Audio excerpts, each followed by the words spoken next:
Hello दोस्तों, आप सभी का आपके अपनी यूट्यूब चैनल पर स्वागत है। आज हम बात करने वाले हैं SSCGD की जो 2024 की भर्ती है उसके बारे में। तो उसमें आपके लिए जो क्या क्या जो डॉक्यूमेंट है वो इम्पोर्टेंट रहने वाले हैं और जो आपकी जो क्रूशियल डेट है वो क्या रहने वाली है, मतलब आपकी किस डेट से पहले के डॉक्यूमेंट बने हुए होने चाहिए और किस डेट के बाद तक के बने हुए होने चाहिए। तो हम इन सभी बातों का डिस्कशन इस वीडियो के अंदर करेंगे। तो प्रत्येक इन्फॉर्मेशन आपके लिए बहुत इम्पोर्टेंट रहने वाली है, तो वीडियो को अंत तक ज़रूर देखना।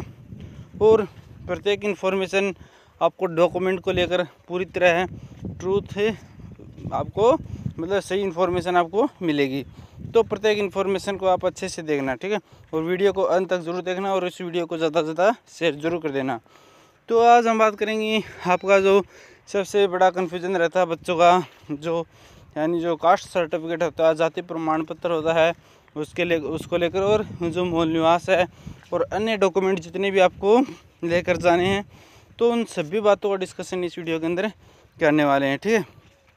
तो सर्वप्रथम बात करें, अगर आपकी जो क्रूशियल डेट रहने वाली है, क्रूशियल डेट है यानी आपका जो जाति प्रमाण पत्र है, वो जाति प्रमाण पत्र है वो यानी 31 दिसंबर है 2023 से पहले का नहीं होना चाहिए, ठीक है, यानी पहले का होना चाहिए, इसके बाद का है वो नहीं होना चाहिए, ठीक है। 31 दिसंबर 2023 से के बाद का है वो आपका जो कास्ट सर्टिफिकेट है वो नहीं होना चाहिए, ठीक है। तो आपको हम वो लिस्ट दिखाते हैं जो यानी ऑफिशियल जारी हो चुके हैं डॉक्यूमेंट की, और सभी को लेके इंस्ट्रक्शन भी आ चुके हैं सभी डॉक्यूमेंट को लेकर। तो वो आपको सर्वप्रथम लिस्ट है वो दिखाते हैं।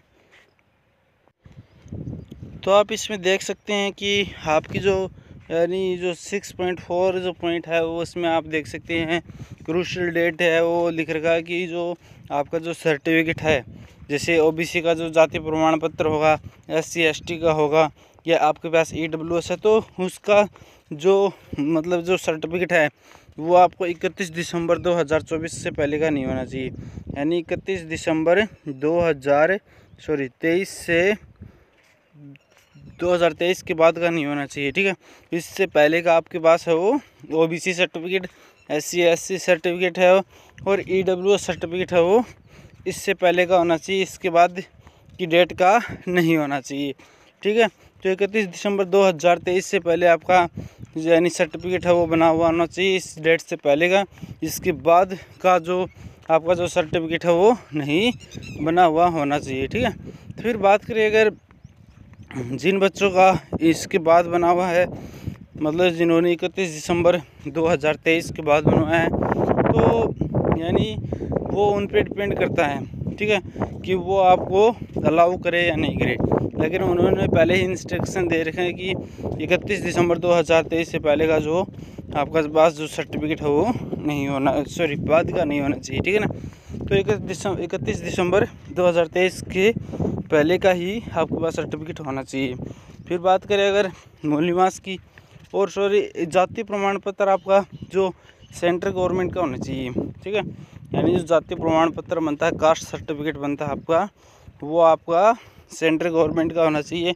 क्योंकि कुछ राज्यों के अंदर यानी आपका कुछ राज्यों में यानी जो जनरल में होते हैं वो OBC में नहीं होते, ठीक है। जैसे कुछ जो कास्ट होती हैं वो स्टेट के अंदर मतलब जनरल की OBC में काउंट होती है, लेकिन वही कास्ट जब सेंटर की बात आती है तो वो जनरल में होती है। तो इसलिए जो आपका जो कास्ट सर्टिफिकेट है वो जनरल का मतलब सेंट्रल गवर्नमेंट का होना चाहिए, ठीक है ना। तो जो कास्ट सर्टिफिकेट है वो आपका जो केंद्र सरकार के अधीन बनता है ना, वही होना चाहिए, ठीक है। और कुछ राज्य जैसे आपका असम वगैरह है, उसके अंदर आपका कास्ट सर्टिफिकेट है वो नहीं बनता है, उसके अंदर आपका PRC बनता है, ठीक है, यानी जो परमानेंट रेजिडेंशियल सर्टिफिकेट होता है PRC बनता है। तो PRC भी आपका यानी PRC है वो आप मतलब जैसे असम जैसे राज्यों के द्वारा मतलब जो वहाँ पर रहते हैं असम जैसे राज्यों में, तो उनके द्वारा उनको प्राप्त होता है PRC, उनको कास्ट सर्टिफिकेट नहीं बनता है, तो उस एरिया के लिए PRC बनता। तो तो इसलिए वहाँ पर पीआरसी जो सर्टिफिकेट होता है वो दिया जाता है। और पीआरसी जिनके पास नहीं है तो भी उनके मतलब जो डिस्ट्रिक्ट लेवल के द्वारा अथोराइज्ड किया हुआ आपके पास जो पीआरसी है वो आपका चल जाएगा, ठीक है। तो ये होगा पीआरसी यानी जो परमानेंट रेजिडेंशियल सर्टिफिकेट है, ठीक है। फिर नेक्स्ट बात करें तो आपका जो अन्य डॉक्यूमेंट है उनकी, तो अन्य डॉक्यूमेंट है वो आप देख सकते हैं। इसके अंदर जो अन्य डॉक्यूमेंट है वो आपके पास है, यदि आपने 10th और 12th कर रखी है तो उन दोनों का जो मार्कशीट है उनकी जो आपकी जो ओरिजिनल और फोटोकॉपी दोनों आपकी चाहिएंगी, ठीक है। तो जिनके पास है, जिन्होंने 10th कर रखी है 12th कर रखी है तो उन दोनों का आपके पास सर्टिफिकेट होना अनिवार्य है। फिर नेक्स्ट बात करें तो जिनके पास कास्ट सर्टिफिकेट है, पीआरसी है और डोमिसाइल सर्टिफिकेट है तो उनको वो भी लेकर जाना ज़रूरी है, ठीक है। फिर बात करें वैलिड एनसीसी सर्टिफिकेट, यदि आपके पास एनसीसी का एक सर्टिफिकेट है, बी है, सी है तो वो भी आपको ज़रूर ले जाना है, ठीक है। तो और फिर नेक्स्ट बात करें और आपका नेक्स्ट है आपका जैसे आप पहले आर्मी में रह चुके हैं तो एक्स सर्विसमैन है तो आपके जो एक्स सर्विसमैन का एक आपको सर्टिफिकेट होगा तो वो आपको ज़रूर ले जाना है। फिर नेक्स्ट है आपका यानी जो नेक्स्ट आपका जैसे आप उस क्षेत्र से बिलोंग करते हैं जहाँ पर आपको हाइट चेस्ट वेट में छूट मिलती है तो उससे रिलेटेड आपका जो भी सर्टिफिकेट होता है वो भी ज़रूर लेकर जाना है, ठीक है ना। जैसे वो तो कास्ट सर्टिफिकेट के अंदर जैसे आप ले जाओगे तो और पीआरसी लेकर जाओगे तो भी आपको वहाँ पर छूट है वो मिल जाएगी, ठीक है ना, कि आप किस एरिया से बिलोंग करते हैं, ठीक है। और उसके थ्रू आपको हाइट वेट चेस्ट में छूट है वो देखने को मिल जाएगी। फिर आपका नेटिव सर्टिफिकेट है, वो नेटिव सर्टिफिकेट है वो भी आपका मिल जाएगा। नेटिव सर्टिफिकेट तो आप मूल निवास है तो वो भी आपको लेकर ही जाना पड़ेगा मूल निवास, ठीक है। तो ये हो गए सभी डॉक्यूमेंट है। और अन्य यदि आपको कोई भी कन्फ्यूज़न है तो आप हमें कमेंट कर पूछ सकते हैं और इस वीडियो को ज़्यादा से ज़्यादा शेयर करें ताकि प्रत्येक इन्फॉर्मेशन वो प्रत्येक बच्चे तक पहुँच सके, ठीक है। और कोई भी कन्फ्यूजन हो तो आप हमें कमेंट करके पूछ सकते हैं। और कास्ट सर्टिफिकेट है आपका सेंट्रल गवर्नमेंट का होना चाहिए और डोमिसाइल है वो स्टेट गवर्नमेंट के द्वारा ऑथोराइज्ड होता है तो वो आपका चल जाएगा, ठीक है।